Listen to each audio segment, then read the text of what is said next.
오늘 본문은 다니엘 3장 말씀입니다. 어린이들도 너무나 잘 알고 우리 성도님들 너무나 잘 아시는 다니엘의 새 친구. 다니엘 3장에서는 다니엘은 언급되지 않습니다. 다니엘은 언급되지 않고 그의 새 친구 사드락, 메삭, 아벳느고라고 하는 이름이 반복적으로 등장하는 것을 볼 수가 있습니다. 이들은 하나님 앞에서 느부갓네살 왕 앞에서 무엇을 선택하였고 어떻게 행동하였는가, 그리고 하나님께서 그들의 믿음의 결단에 어떻게 은혜를 베푸셨는가 살펴보면서 오늘 우리의 신앙이 다니엘의 새 친구들과 같이 하나님 앞에 그리 아니하실지라도 라고 고백할 수 있는 믿음의 장부 되기를 간절히 소망합니다. 혹시 어제 서울 다녀오신 분들 계십니까? 어제는 초복이어서 매우 더운 날이었고요. 또 서울에서는 싸이라고 하는 연예인이 흠뻑 쇼였던 것 같아요.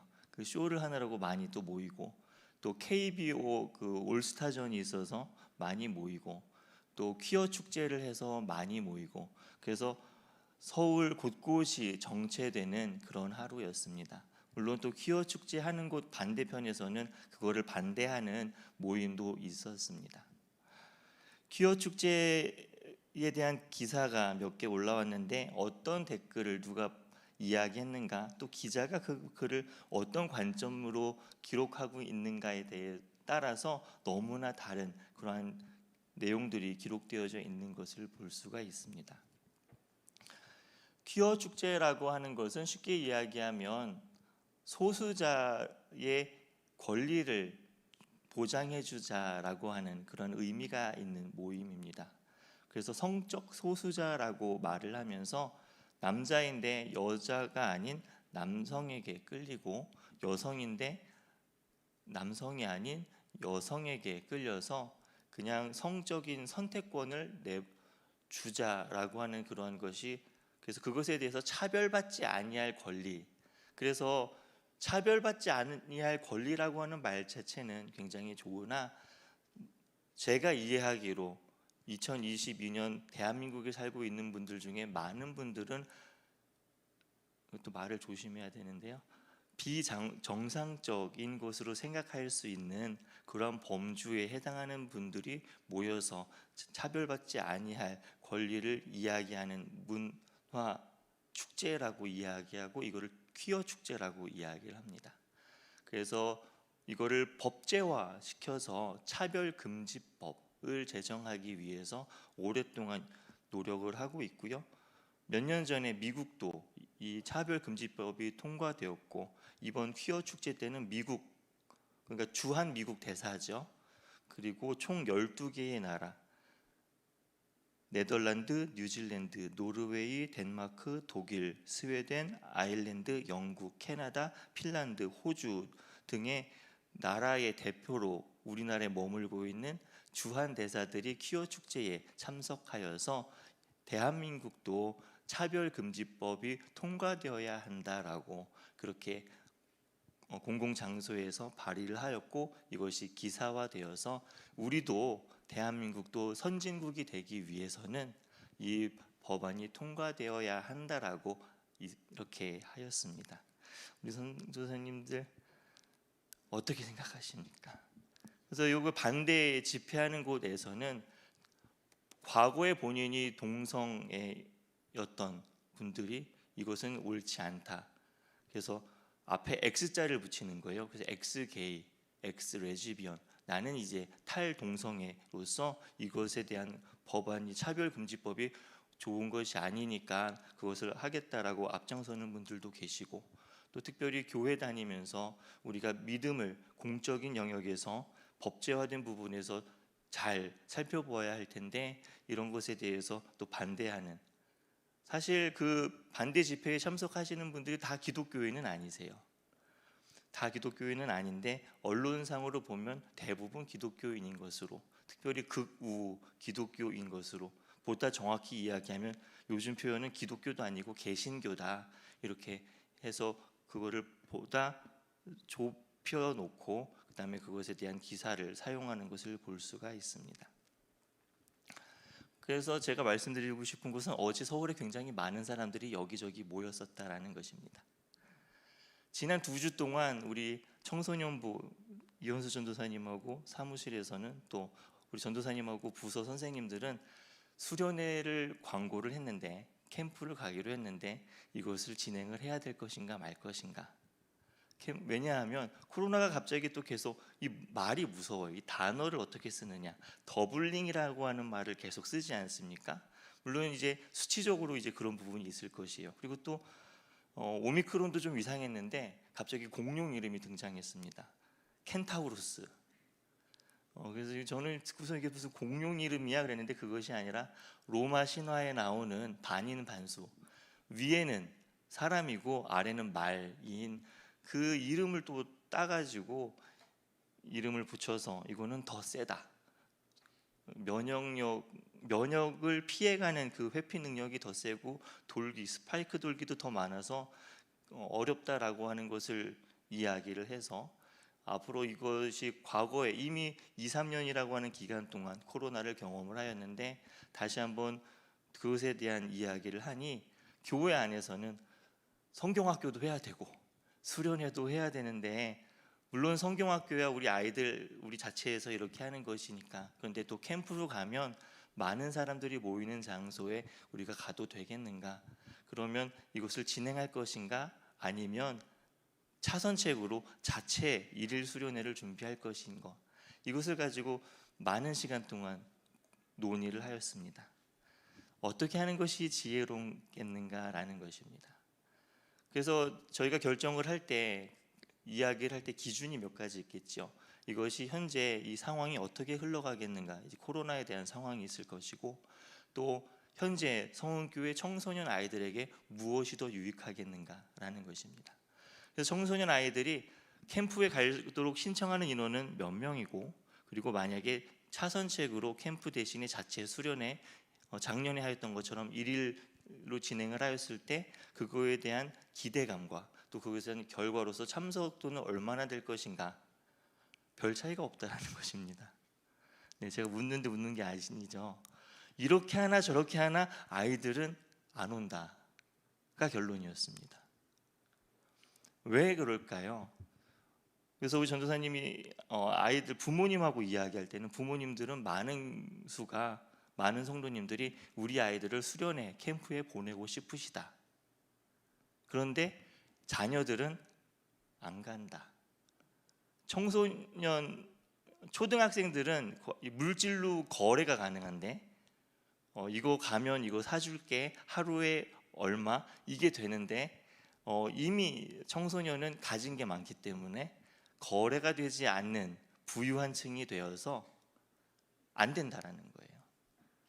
청년이 어떤지는 말씀 안 드려도 알겠죠.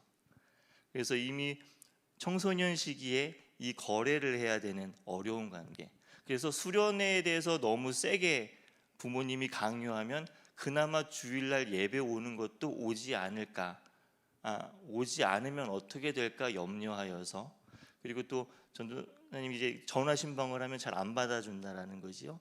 그리고 이제 이미 학생들 마음 안에 코로나가 완전히 종식되기까지 본인은 온라인으로 예배를 드리겠다고 마음에 결정을 하였고, 더 이상 여지를 남겨두지 않은 친구들이 있다라고 그렇게 이야기를 하고 있습니다. 분명 교회 밖에서는요, 퀴어 축제 3년 만에 재개한다고 해서 모이고요, 그리고 올스타 야구 많은 사람들도 모이고, 싸이 흠뻑 쇼도 모이고 그렇게 하고 있습니다. 하지만 교회 안에서 모이는 것에 대해서는 보다 더 움츠리고 있는 것이 성도님들의 가정의 실정이라는 것이지요. 그것이 우리의 단편입니다.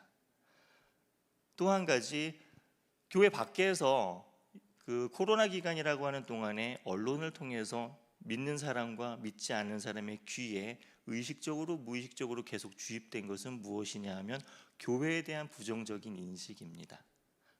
그래서 코로나가 마치 교회를 통해서 확산된 것처럼 그렇게 이야기가 되었는데, 이후에 통계로 잡힌 자료를 보니 별 차이가 없었다라는 것입니다.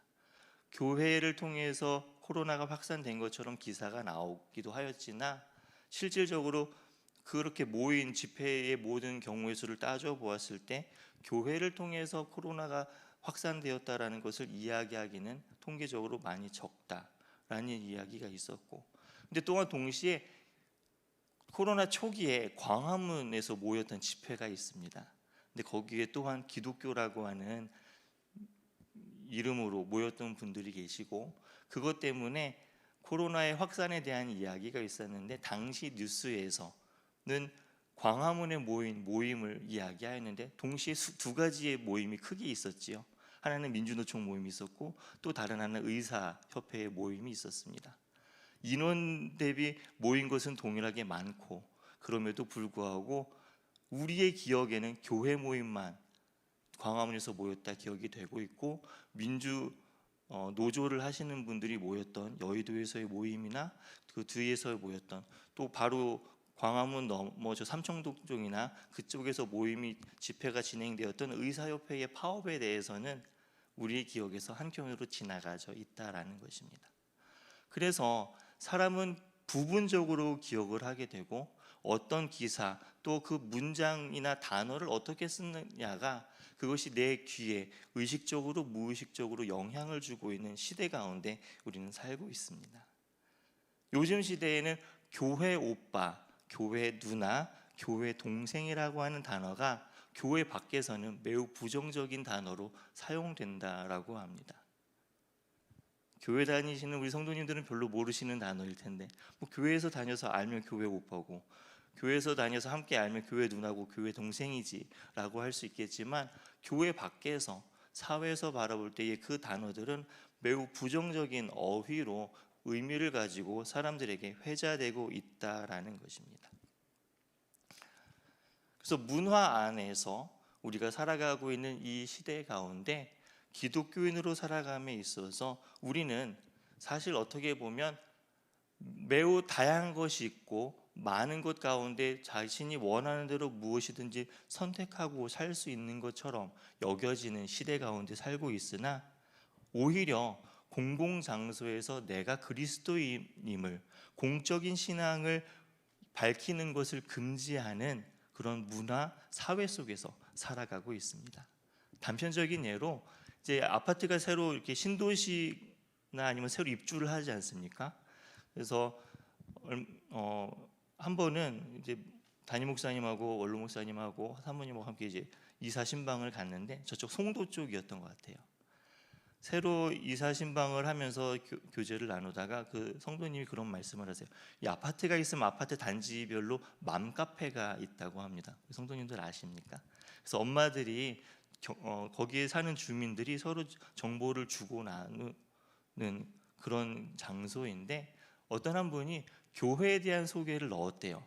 그랬더니 댓글이 긍정적이지 않은 댓글이 쫙 내려오면서, 어디 약국이 좋다 그러면, 은행이 좋다 그러면, 병원이 좋다 그러면 감사합니다라고 하는 댓글이 막 붙는데, 어디 교회에 있어요 라고 하면은 뒤에 부정적인 그런 글이 슈룩 올라와서 지우게 만드는 그런 분위기가 아파트 단지 내에 있다라고 합니다.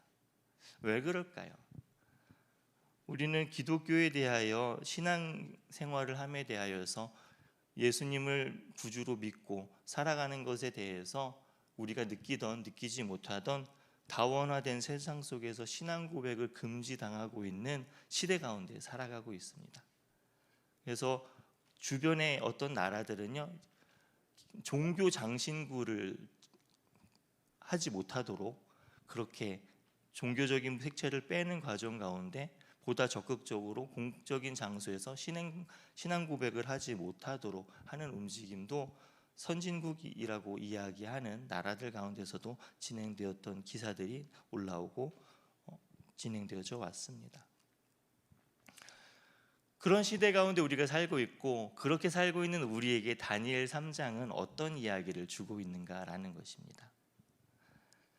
다니엘 1장에서 다니엘과 친구들은 한 15살, 16살 정도 된 청소년기에 이국 땅으로 잡혀와서 3년이라고 하는 시간 동안에 언어도 배우고 문화도 배워야 했던 전혀 동떨어진 장소에서 그동안 그 전에 부모님을 통해서 들었던 그 신앙을 가지고 뜻을 정해서 살아야 했던 인물들입니다. 그런데 3년의 교육 과정이 끝나고 왕 앞에 서고 난 이후에 하나님 앞에 달랐던 그들에 대하여 하나님께서 특별한 은혜, 은총을 베풀어 주셔서 이들에 대하여 하나님께서 주신 은혜로 말미암아 이들은 지도자가 됩니다. 지방의 고위 관료가 되게 됩니다. 그래서 아마도 그 이후의 이야기가 이제 3장이기 때문에 19살 이후 20대 초반 정도의 나이로 짐작을 할 수도 있을 것 같습니다. 어떤 일이 발생하냐 하면 느부갓네살 왕이 2장에서 꿈꾸었던 그 신상을 진짜 한번 만들어 보았습니다. 3장 1절 말씀 이렇게 보시면 느부갓네살 왕이 금으로 신상을 만들었으니 높이는 60규빗이요 너비는 6규빗이라. 한 규빗을 45cm, 50cm라고 치고 50cm라고 하고 60규빗 하면 30m죠. 30m짜리 신상을 평지에 세워놓은 것입니다. 그래서 바벨론 두라 평지에 그것을 세웠습니다. 어떻게 하였는가? 2절과 3절 말씀에 보면 총독과 수령과 행정과 모사와 재무관과 재판관과 법률사와 각 지방의 모든 관원. 3절에서 또 이야기합니다. 총독과 수령과 행정관과 모사와 재무관과 재판관과 법률사와 각 지방의 모든 관원. 무슨 말일까요? 모든 지도자들을 모든 사람들로 하여금 동시에 소리가 들리면 징소리와 꽹과리와 여러 개 음악 소리가 들리면 그 신상을 바라보고 모두 다 절하도록 그렇게 정했다라는 것입니다. 평지에 모두가 절할 때 절 안 하면 티나잖아요. 그렇죠? 그거를 하도록 그렇게 이야기를 한 것입니다. 개인적으로 어떤 신앙을 가지고 있는지에 대해서 느부갓네살 왕이 강요하지는 않았습니다. 개인적으로 유대인인지 집에서 신앙 생활하는 것이 기독교인지 천주교인지 불교인지 그거는 상관이 없고 일단 바벨론이라고 하는 나라에서 살기 위해서 느부갓네살 왕의 통치권 아래 살기 위해서 이 하나의 신상, 사실 이 신상의 이름을 정해놓진 않았죠. 왜냐하면 당시 바벨론에는 많은 신들이 있으니. 그런데 그 신들을 통칭하는 의미로서 또는 당시 다원주의 사회 가운데서 여러 신들이 있는 사회 가운데서 그 중에 으뜸의 신으로서 지금의 왕을 선택을 하고 따르도록 하는, 오늘날 우리의 시대 가운데는 돈과 성공과 명예와 그런 무엇인가를 위해서 쫓아가게 만드는 쾌락과 이런 것들이라고 하는 공통적인 것을 가지고 이것이 최고다라고 이야기하는 것에 동참하라는 것입니다. 개인의 신앙은 건드리지 않겠는데 일단 공적인 자리에서는 함께 나아오라는 것이죠. 왜냐하면 바벨론에 살고 있는 국민이면 시민이고 고관이고 관료면 그것을 따라야 된다라는 것입니다. 그래서 4절부터 7절까지의 그대로 이야기를 합니다. 선포하는 자가 크게 외쳐 이르되 백성들과 나라들과 각 언어로 말하는 자들아 왕이 너희 무리에게 명하시나니 너희는 나팔과 피리와 수금과 사면금과 양금과 생황과 및 모든 악기 소리를 들을 때에 엎드려 느부갓네살 왕이 세운 금신상에 절하라. 누구든지 엎드려 절하지 아니하는 자는 즉시 맹렬히 타는 풀무불에 던져 넣으리라 하였더라. 모든 백성과 나라들과 각 언어를 말하는 자들이 나팔과 피리와 수금과 사면금과 양금과 및 모든 악기 소리를 듣자 곧 느부갓네살 왕이 세운 금신상에 엎드려 절하니라. 이런 일이 발생하게 되었습니다. 지금 이 느부갓네살 왕이 이렇게 하는 일 가운데 이제 어떤 일이 발생하냐면 누군가 와서 이제 참소를 합니다. 보고를 하는 거죠. 8절에 보면 뭐라고 이야기하냐면 그때에 어떤 갈대아 사람들이 나와 유다 사람들을 참소하니 그들은 그들이 이제 느부갓네살 왕에게 이렇게 이야기합니다. 왕이여 만수무강하옵소서. 왕이여 왕의 명령을 내리사 모든 사람이 나팔과 피리와 수금과 사명금과 양금과 생황과 및 모든 악기 소리를 듣거든 엎드려 금신상에게 절할 것이라. 누구든지 엎드려 절하지 아니하는 자는 맹렬히 타는 풀무불 가운데 던져 넣음을 당하리라 하지 아니하셨나이까. 그런데 12절에 이제 몇 유다 사람 사드락과 메삭과 아벳느고는 왕이 세워 바벨론 지방을 다스리게 한 자들이거늘 왕이여 이 사람들이 왕을 높이지 아니하고 왕의 신들을 섬기지 아니하며 왕이 세우신 금신상에도 절하지 아니하니이다. 이렇게 보고를 합니다. 그럼 느부갓네살 왕은 기분이 좋을까요? 안 좋을까요? 당연히 기분이 나쁩니다. 13절에 느부갓네살 왕이 노하고 분하여 사드락과 메삭과 아벳느고를 끌어오라 하매 드디어 그 사람들을 왕의 앞으로 끌어온지라. 사실 3장을 읽으면서 우리가 재미있게 볼 부분 중에 하나는 이 사드락과 메삭과 아벳느고 이 세 사람도 있지만 느부갓네살 왕입니다. 느부갓네살 왕은 이 3장 안에서 이 감정의 롤러코스터를 타고 있다는 것을 볼 수가 있습니다.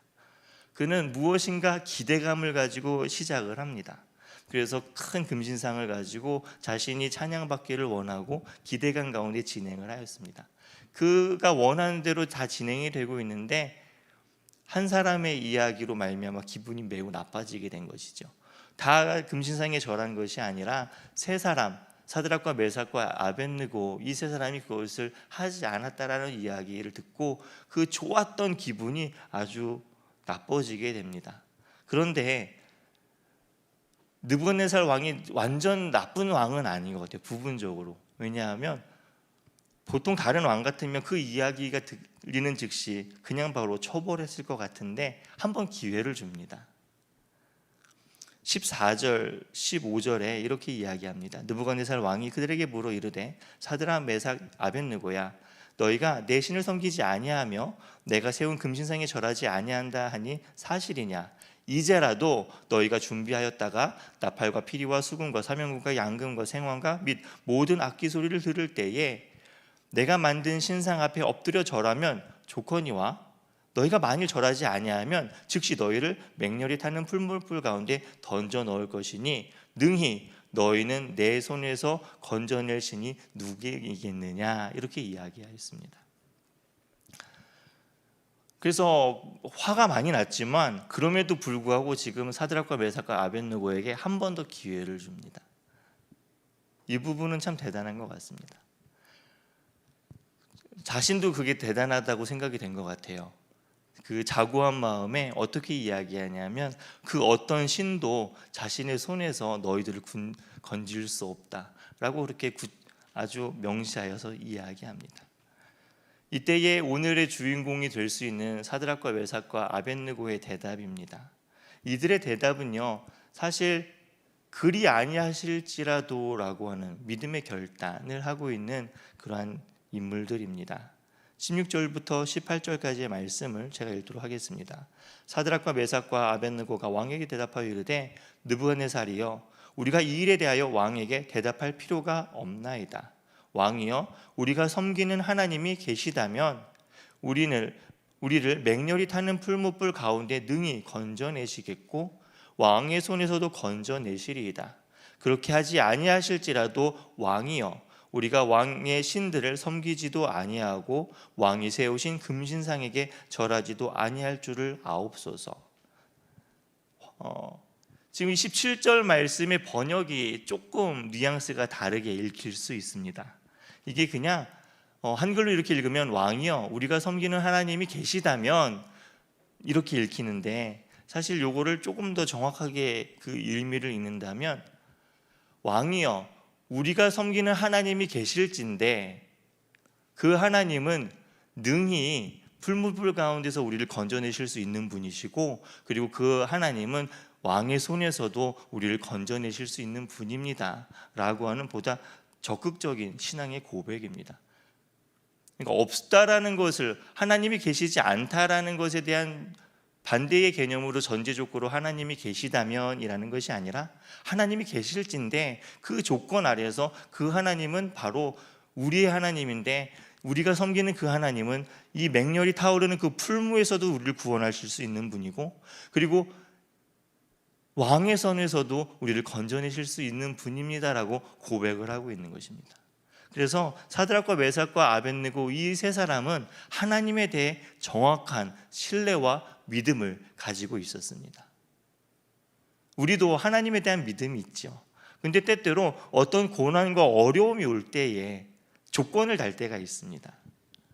이것도 해주면 좋겠고요, 저것도 해주시면 하나님이 하나님 되심이 보다 명확하게 나타날 것 같아요 라는 것입니다.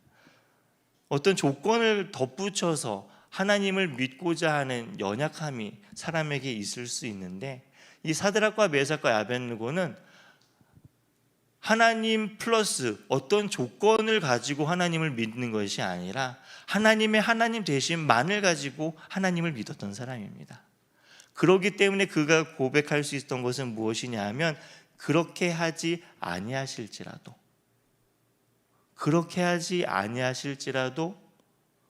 왕의 신들을 섬기지도 아니하고 왕이 세우신 금신상도 절하지 아니할 것이다, 이렇게 고백했다라는 것입니다.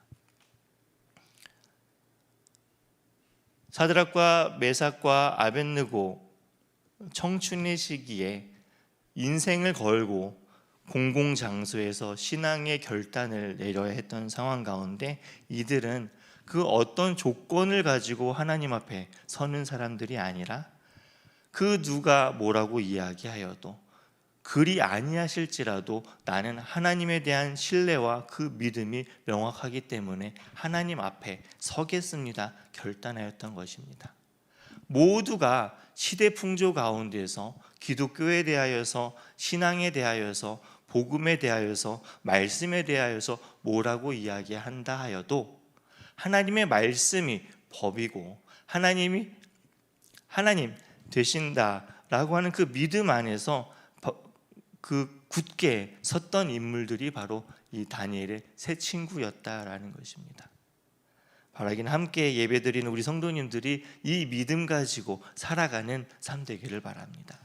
뿐만 아니라 우리 성도님들의 가족들이 사드락과 메삭과 아벳느고와 같이 모두가 이렇게 가야 한다라고 이야기하고, 타협하는 신앙을 이야기하고, 성공을 이야기하고, 물질적인 복을 이야기하고, 무엇인가 다른 복음에 대하여서 이야기할 때에 어떤 조건을 가지고 하나님에게 나아오고자 할 때에 그것이 아니라 하나님의 하나님 되심으로 말미암아 하나님을 바르게 정확하게 알므로 말미암아 설 수 있는 그 믿음이 우리 성도님들과 성도님들의 가정의 믿음 되기를 간절히 소망합니다.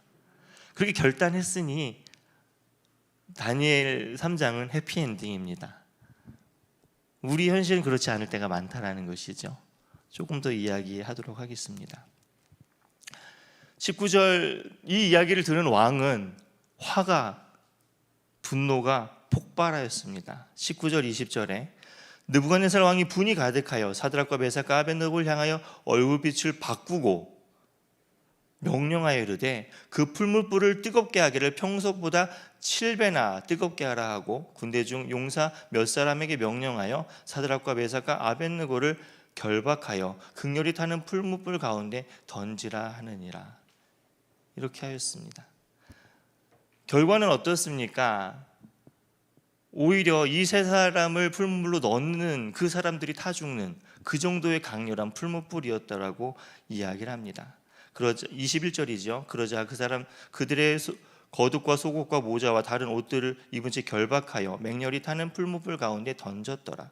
왕의 명령이 엄하고 풀무불이 심히 뜨거움으로 불꽃이 사드락과 메삭과 아벳느고를 붙는 사람을 태워 죽였고, 이 세 사람 사드락과 메삭과 아벳느고는 결박된 채 맹렬히 타는 풀무불 가운데 떨어졌더라. 지금은 분노가 폭발한 느부갓네살 왕입니다. 그런데 어린이들 용어로 24절에 느부갓네살 왕은 깜놀한 느부갓네살 왕이 됩니다. 24절입니다. 그때 느부갓네살 왕이 놀라 급히 일어나서 모사들에게 물어 이르되 우리가 결박하여 불 가운데 던진 자는 세 사람이 아니었느냐 하니 그들이 대답하여 이르되 왕이여 올소이다 하더라. 왕이 말하여 이르되 내가 보거니 결박되지 아니한 네 사람이 불 가운데로 다니는데 상하지도 아니하였고 그 넷째의 모양은 신들의 아들들과 같도다 하고 느부갓네살이 맹렬히 타는 풀무불 아귀까지 가까이 가서 불러 이르되 지극히 높으신 하나님의 종 사드락 메삭 아벳느고야 나와서 이리로 오라 이렇게 이야기합니다. 느부갓네살 왕에게는 단점이 분명 있었습니다. 그는 교만하여서 신상을 만들기도 하였고요. 이방 왕이었기도 하고요. 그런데 그가 이렇게 그 감정적인 롤러코스터를 타는 가운데 중요한 점이 있습니다. 왜 하나님께서 느부갓네살 왕을 통하여서 바벨론을 통하여서 이스라엘을 점령케 하셨는가? 느부갓네살 왕은 절대자에 대한 두려움을, 막연한 그 두려움을, 경외감을 가지고 있었던 인물입니다. 그가 신들의 아들과 같도다라고 이야기하는, 일반적으로는 천사라고도 이야기하고 하나님의 현현이라고도 이야기하고 하나님이 인간의 형체로 나타나신 예수님의 한 모습이다라고 이렇게 해석을 하는, 사실 구약에서 천사는 신약에서의 천사와 조금 개념이 다릅니다. 구약에서 천사를 만났다라고 하는 것은 하나님을 배웠다라고 하는 그러한 개념으로 나타나기 때문에, 그래서 하나님께서는 지금 이 세 사람이 들어가 있는 그 죽음의 풀무 가운데로 함께 임하셔서 구원을 베푸셨다라는 것입니다. 그 상황을 보면서 느부갓네살이 사드락과 메삭과 아벳느고를 부르는 호칭이 바뀝니다. 그 앞에 무엇이라고 이야기했냐 하면 지극히 높으신 하나님의 종이라고 바로 말이 바꾸게 됩니다. 그리고 앞으로 나오라고 이야기하고 27절에서 보면 그 머리끝부터 발끝까지 하나도 상한 것이 없었다 이렇게 이야기하죠. 그리고 나서 그의 깜짝 놀란 이후에 그의 감정은 더욱더 바뀌게 됩니다. 그래서 28절에 느부갓네살이 말하여 이르되 사드락과 메삭과 아벳느고의 하나님을 찬송할지로다. 그가 그의 천사를 보내사 자기를 의뢰하고 그들의 몸을 바쳐 왕의 명령을 거역하고 그 하나님 밖에는 다른 신을 섬기지 아니하며 그에게 절하지 아니한 종들을 구원하셨도다. 느부갓네살 왕이 지금 하나님을 찬양하고 있습니다. 하나님을 찬양했다라는 거 하는 것은 하나님께서 구체적으로 행하신 그 일의 증인으로서 그 입술을 사용했다라는 것이죠. 그리고 그의 자세가 바뀌어서 29절에서 이러므로 내가 이제 조서를 내리노니 각 백성과 각 나라와 각 언어를 말하는 자가 모두 사드락과 메삭과 아벳느고의 하나님께 경홀히 말하거든, 좀 세게 말하는데요, 그 몸을 쪼개고 그 집을 걸음토로 삼을지니 이는 이 같은 사람을 구원할 다른 신이 없음이라 하였더라. 그래서 처음에 지금 3장을 시작할 때는 모든 사람으로 하여금 자신이 만든 그 금신상을 섬기도록 절하도록 했던 그 입술이 지금 29절에서는 하나님의 사드락과 메삭과 아벳느고의 하나님을 찬양하는 그 입술로 바뀌게 됩니다. 그리고 1장에서 다니엘의 3명의 친구로서 나타났던, 그래서 왠지 다니엘의 친구니까 다니엘 잘 만나서 고위간직이 된 것처럼 느껴질 수 있던 그 인물들이 30절에서 왕이 드디어 사드락과 메삭과 아벳느고를 바벨론 지방에서 더욱 높였다 이렇게 이야기를 하고 있습니다. 어떻게 보면 청소년 시기에는 친구 따라서 좋은 신앙 있는 친구와 함께 신앙생활을 함으로 다니엘을 만나서 함께 뜻을 정하였다면, 지금 이 청년 시기 20대 초반 정도 되었던 이 사드락과 메삭과 아벳느고는 자신의 믿음으로써 세상의 흐름에 흔들리거나 흘러가지 아니하고 어느 장소에서든지 공적인 장소에서 하나님에 대한 자기의 신앙을 떳떳하게 이야기할 수 있는 인물로 성장하게 되었다라는 것입니다. 이 은혜가 하나님께서 사드락과 메삭과 아벳느고에게 허락하신 그 은혜라는 것이죠. 그 하나님은 오늘도 역사하시는 우리의 하나님이십니다. 다니엘 하나님은 우리 하나님이시고 사드락과 메삭과 아벳느고의 하나님은 우리 하나님이시며, 바라기는 우리의 신앙도 다니엘처럼 사드락과 메삭과 아벳느고처럼 공적인 자리에서든지 사적인 자리에서든지 어디에서든지 하나님 앞에 바르게 설 수 있는 우리의 신앙이 되었으면 좋겠습니다. 근데 문제가 있습니다. 문제는 무엇이냐 하면 사드락과 메삭과 아벳느고는 풀무불에서 머리끝부터 발끝까지 상함 없이 옷자락 타지 않고 나왔지요.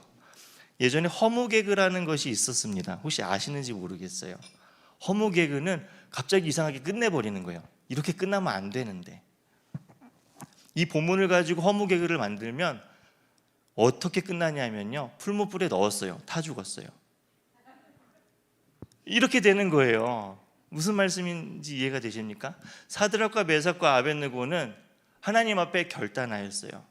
그래서 그리 아니하실지라도, 그리고 그 손에서 해서 풀무불에 들어갔어요. 그리고 거기서 죽고 끝났어요. 이것이 허무개그고, 어떻게 보면 사실 다니엘서 3장에서는 하나님께서 느부갓네살 왕에 대하여 특별한 은혜를 베푸신 것 같습니다. 그래서 사드락과 메삭과 아벳느고를 통하여서 하나님의 하나님 되심을 느부갓네살에게 보이시고, 또 바벨론 전체를 통하여서 하나님의 하나님 되심을 나타내셨는데, 사실 우리의 현실은 풀무불에 들어가면 죽어요. 이것이 우리의 현실이 된다는 것이죠. 믿음의 결단을 하였는데 그것이 사회적으로 고통이 올 수도 있고 또 어려움이 닥칠 수도 있다라는 것입니다.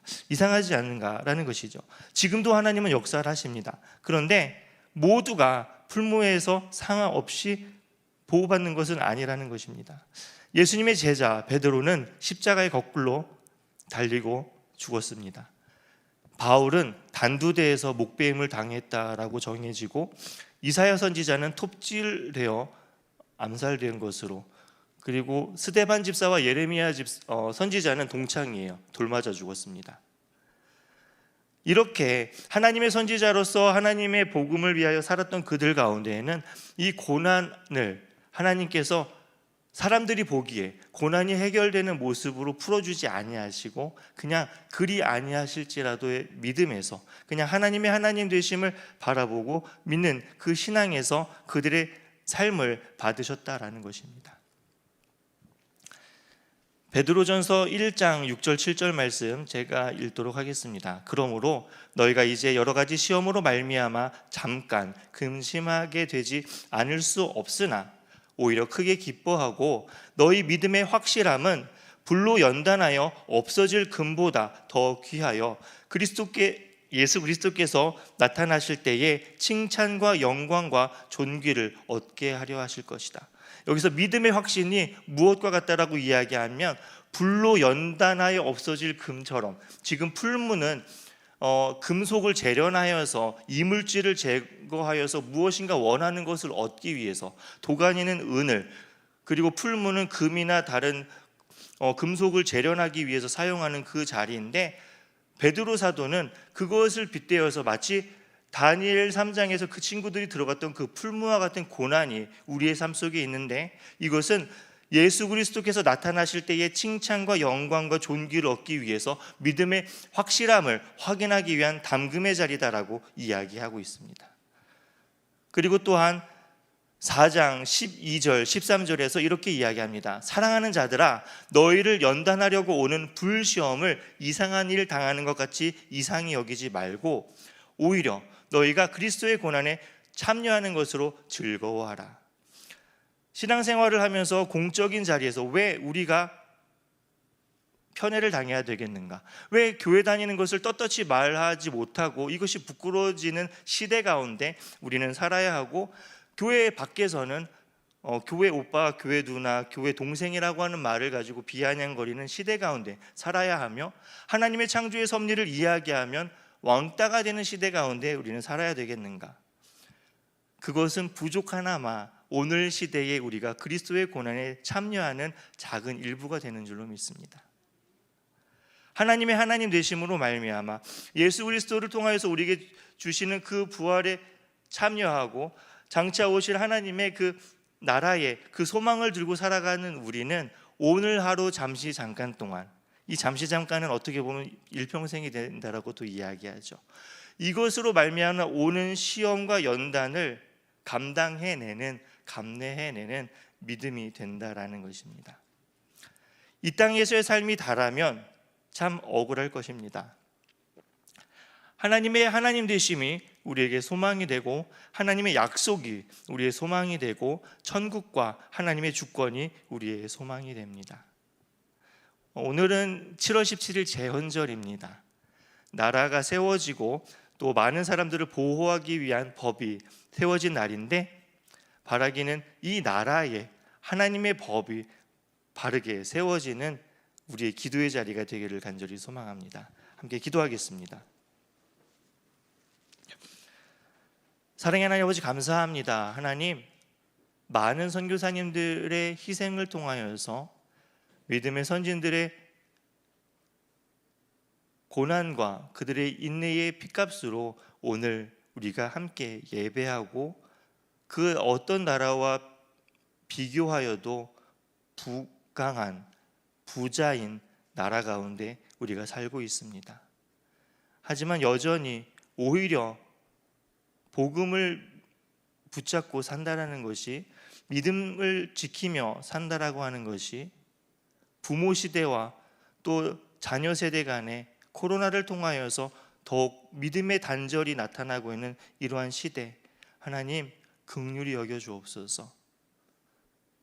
함께 교회를 다닌다 하지만 개개인의 신앙의 차이가 그 어느 때보다 심각해지고 있는 시대 가운데 살고 있습니다. 하나님의 말씀으로 우리를 붙잡아 주옵소서. 사드락과 메삭과 아벳느고와 같이 하나님은 살아계시며 그 하나님은 그 어떠한 고난으로부터 우리를 구원하실 수 있으며 구원자가 되시는 하나님이시되, 내가 생각하는 대로 하나님께서 구원의 은총을 베푸시지 아니한다 할지라도 나는 하나님을 섬길 것이다 라고 하는 고백이 오늘 우리의 고백이 될 수 있도록 인도하여 주옵소서.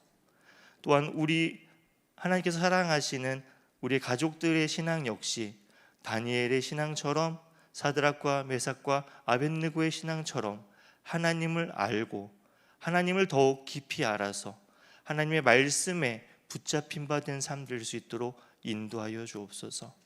주님, 느부갓네살 왕이 사드락과 메삭과 아벳느고를 통하여서 하나님을 보고 그의 삶이, 그의 감정이, 그의 생각이 변하는 것을 보았습니다.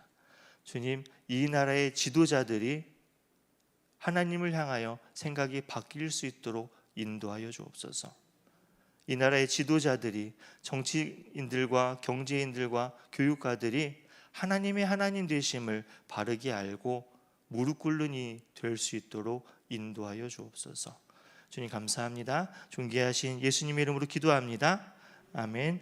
우리 부르신 곳에서 함께 찬양하시고 기도하시다가 귀가하시겠습니다.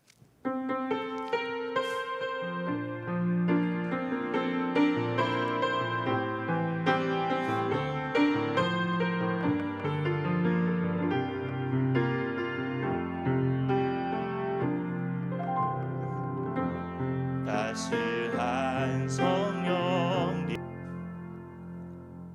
사랑의 하나님 아버지 감사합니다. 주님께서 허락하신 자리, 오늘 나의 삶의 자리가 예배 자리 되기를 원하여서 사드락과 메삭과 아벳느고와 같이 하나님 앞에 하나님께서 허락하신 자리에서 바른 신앙의 고백을 가지고 살기 원하는 우리의 삶 가운데 하나님의 그 사랑과 예수 그리스도 안에 있는 은혜와 성령 하나님의 인도하심이 함께하옵시기를 간절히 축원하옵나이다.